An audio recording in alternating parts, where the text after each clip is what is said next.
ఓం channel ప్రేక్షకులకు నమస్కారం. వందే శ్రీ శృంగేరి జగద్గురుం కార్యక్రమానికి స్వాగతం. శ్రీ శృంగేరి శారదా పీఠాధిపతి జగద్గురు శ్రీ శ్రీ శ్రీ విధుశేఖర భారతీ మహాస్వామి వారి పావన పాదస్పర్శతో ఎన్నో శంకర మఠాలు ధన్యమయ్యాయి. వేదోక్త ధార్మిక పరంపరకు ప్రతిరూపంగా మహాస్వామివారు భక్తిపూర్వకంగా ఇచ్చిన అనుగ్రహ భాషణం హృదయాలను స్పందింపచేసింది. సనాతన ధర్మ సంరక్షణలో అఖండంగా ప్రవహించే శృంగేరి పీఠ మహిమ ఈ దివ్య క్షణాల్లో ప్రతిఫలించింది. ఆచార అనుష్ఠాన ఆత్మ జ్ఞాన సందేశాలతో మహాస్వామివారి ఉపదేశం భక్తుల జీవితాలకు దిశానిర్దేశం చేసింది. ఈ అపూర్వ ధార్మిక దివ్య ప్రవచనాలను భక్తిభావంతో జగద్గురు చరణాలకు ప్రణమిల్లుతూ ప్రత్యక్షంగా దర్శించి తరిద్దాం. పరమ పూజ్య జగద్గురువులు మా గురువరేణ్యులు జగద్గురు శ్రీ శ్రీ భారతీ తీర్థ మహాస్వామి వారు ఈ దక్షిణాంనాయ శృంగేరి శారదా పీఠం యొక్క ప్రస్తుత అధిపతులు, వారి యొక్క పాదార విందాలకి నమస్కరిస్తూ ఉన్నాం. వారు శారదామ్మవారు ప్రత్యక్షంగా ఒక రూపాన్ని ధరించి మన ముందుకొస్తే అది మా గురువరేణ్యులు అనేటటువంటి విషయంలో ఏమాత్రం సందేహానికి అవకాశం లేదు.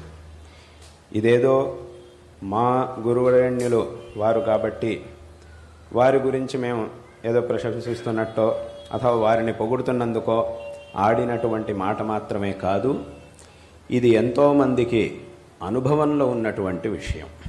అంటే ఎంతోమంది అలా శారదా అమ్మవారి సన్నిధికి వెళ్ళి అమ్మవారి ముందు చేసుకున్నటువంటి ప్రార్థనలకి తగినటువంటి సమాధానం మా గురువుల యొక్క ముఖం నుంచి రావడాన్ని ఎంతోమంది అనుభవించి తెలుసుకున్నారు. మేము ఈ ప్రార్థనని అమ్మవారి దగ్గర చేస్తే దానికి సమాధానం జగద్గురువులు అంటే మా గురువర్యుల నుంచి వస్తూ ఉన్నది కాబట్టి ఆ అమ్మవారి స్వరూపులే జగద్గురువులు మా గురువరేణ్యులు అనేటటువంటి విషయాన్ని ఎంతోమంది భక్తులు ఎన్నోసార్లు అనుభవించి తెలుసుకున్నటువంటి విషయం.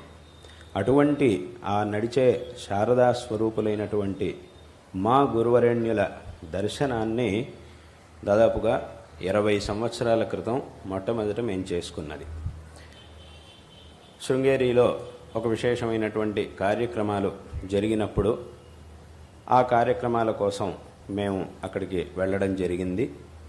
అక్కడికి వెళ్ళినప్పుడు వారి యొక్క దర్శనాన్ని ఎలాగైతే మీ అందరూ కూడా ఇప్పుడు భక్తులందరూ కూడా ఎలాగైతే గురువుగారు వస్తున్నారు, మా సన్నిధానం వారు వస్తున్నారు అంటే భక్తులందరూ కూడా ఒక పక్కన నిలబడి ఎలాగైతే దర్శనం చేసుకుంటారో, అందరూ కూడా ఎలాగైతే వరుసలో వచ్చి దర్శనం చేసుకుంటారో అదేవిధంగా నేను కూడా అలాగే వారి యొక్క దర్శనం చేసుకున్నాను.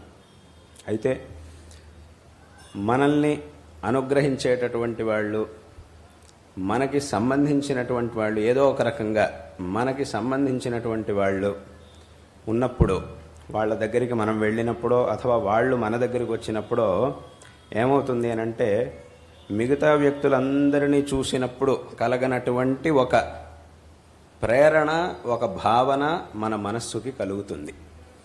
మనల్ని అనుగ్రహించేటటువంటి వాళ్ళు అథవా మన చేత అనుగ్రహింపబడాల్సినటువంటి వాళ్ళు అథవా ఏదో ఒక రకంగా మనకి సంబంధించినటువంటి వాళ్ళు ఎవరైతే ఉంటారో వాళ్ళని చూసినప్పుడు మన మనస్సు ఒక విధమైనటువంటి ప్రేరణని మనకి కలిగిస్తుంది. కాబట్టి అదేవిధంగా మా గురువుల్ని చూసినప్పుడు మా మనస్సులో కలిగినటువంటి ఒక ప్రేరణ ఏమిటి అనంటే వేరే ఎక్కడికో వెళ్ళడం కాదు, నన్ను నేను తెలుసుకోవాలి, నన్ను నేను కలుసుకోవాలి అనంటే దానికి కావలసినటువంటి సరైన మార్గాన్ని చూపించేటటువంటి వారు వీరు అనేటటువంటి ఆ ప్రేరణ వారిని చూసినప్పుడు నాకు కలిగింది. అంటే ఇక్కడ ఏదో ఫలాన్ని పొందడం అనేది మనిషి యొక్క ఈ మానవ జన్మ యొక్క ముఖ్యమైన లక్ష్యం కాదు. మానవ జన్మ యొక్క ముఖ్యమైన లక్ష్యం ఏమిటి అనంటే మనల్ని మనం తెలుసుకోవడం. అంటే మనల్ని మనం తెలుసుకోవడం అంటే ఏమిటి? మన గురించి మనకు తెలుసు కదా, నేను ఫలానా వంశంలో పుట్టాను, ఫలానా సంవత్సరంలో పుట్టాను, నాకు ఫలానా పేరు, నాకు ఇంత వయస్సు, నేను ఇది చదువుకుంటున్నాను అథవా ఏదో ఉద్యోగం చేస్తున్నాను, నేను వీడికి తమ్ముడిని అవుతాను, వాడికి అన్నయ్యని అవుతాను, ఫలానా వాడికి కొడుకుని అవుతాను, ఫలానా వాడికి మనవడిని అవుతాను అని ఆ విషయాలన్నీ మనకు తెలుసు కదా. మనల్ని మనం తెలుసుకోవడం ఏమిటి అని అంటే ఇవన్నీ కూడా ఏవైతే ఉన్నాయో ఇవన్నీ కూడా మన యొక్క పరిచయం కాదు, మన శరీరం యొక్క పరిచయం మాత్రమే. ఈ శరీరం అనేది ఫలానా రోజు పుట్టింది, ఫలానా కుటుంబంలో పుట్టింది, ఫలానా వాడికి ఈ శరీరంలో మనం ఉన్నప్పుడు మనం ఫలానా విధంగా బంధువులం అవుతాము అనేటటువంటిది ఈ పరిచయం. దీనికి ఈ పేరు, దీనికి ఈ వయస్సు, దీనికి ఈ రంగు, దీనికో పరిమాణం, ఇదంతా కూడా ఈ శరీరానికి సంబంధించిన పరిచయం మాత్రమే. అసలుగా ఈ శరీరాన్ని అధిష్ఠించి ఈ శరీరాన్ని నడిపించేటటువంటి వస్తువు ఇంకోటి ఉంది. అదేమిటి అని అంటే అదే మన యొక్క ఆత్మ. ఆ ఆత్మని మనం తెలుసుకోవడం అనేది ఏదైతే ఉంటుందో అది నిజంగా మనల్ని మనం తెలుసుకోవడం అని అంటే. కాబట్టి మన యొక్క ఆత్మ అనేది ఏదైతే ఉందో దాని పరిచయం మనకు అవ్వాలి, దాన్ని మనం తెలుసుకోవాలి. దాన్ని మనం తెలుసుకోవాలి అనే ఉపనిషత్తులు ఇవన్నీ కూడా మనకి చెబుతూ ఉన్నాయి. మన యొక్క ఆత్మ అనేది ఏదైతే ఉందో దాని యొక్క అసలైనటువంటి పరిచయాన్ని మనం పొందినప్పుడు, అసలైనటువంటి జ్ఞానాన్ని మనం పొందినప్పుడు మనల్ని మనం పొందిన వాళ్ళం అవుతాం, మనల్ని మనం తెలుసుకున్నటువంటి వాళ్ళం అవుతాం. దీన్నే ఆ అహం బ్రహ్మాస్మి అనేటటువంటి వాక్యం మొదలైనటువంటి ఉపనిషత్తు వాక్యాలన్నీ కూడా మనకి తెలియజేస్తూ ఉన్నాయి.